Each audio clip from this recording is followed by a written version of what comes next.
आम आदमी पार्टी के आज की इस प्रेस कॉन्फ्रेंस में आप सबका बहुत बहुत स्वागत। एक महत्वपूर्ण विषय पे आज की इस प्रेस कॉन्फ्रेंस को बुलाया गया है। साथियों, पंजाब की वीर भूमि पे जन्मे शहीद अग्निवीर अमृतपाल जो मानसा जिले से आते हैं, वो 11 अक्टूबर 2023 को जब भारतीय सेना में तैनात राजौरी सेक्टर में लाइन ऑफ कंट्रोल के साथ ड्यूटी पर थे, वहां उनकी मृत्यु हुई। और उस मृत्यु के उपरांत जब उनके पार्थिव शरीर को उनके गांव मानसा जिले में स्थित उनका गांव कोटली कलां लाया गया, तो अग्निवीर स्कीम की सच्चाई देश की जनता के सामने आई।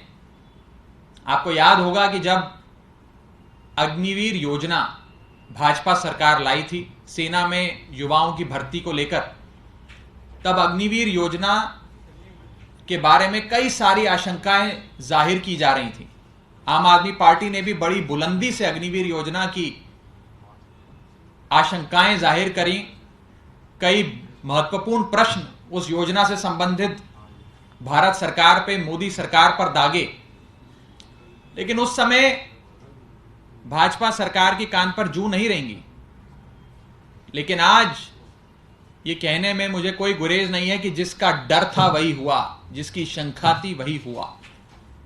जब शहीद अग्निवीर अमृतपाल जी के पार्थिव शरीर को उनके गांव कोटली कलां लाया गया, पंजाब में स्थित मानसा जिले में कोटली कलां गांव लाया गया, तो ना ही उनके साथ कोई सेना का यूनिट आया, मात्र एक आर्मी का हवलदार और 2 जवान सिविल वर्दी में उनके शरीर को लाए। प्राइवेट एम्बुलेंस में उनके पार्थिव शरीर को लाया गया, कोई सेना की गाड़ी भी मुहैया नहीं कराई गई। और सबसे चौंका देने वाली बात, उन्हें कोई सैन्य सम्मान अंतिम विदाई के समय जो एक सैनिक को दिया जाता है, वो नहीं दिया गया।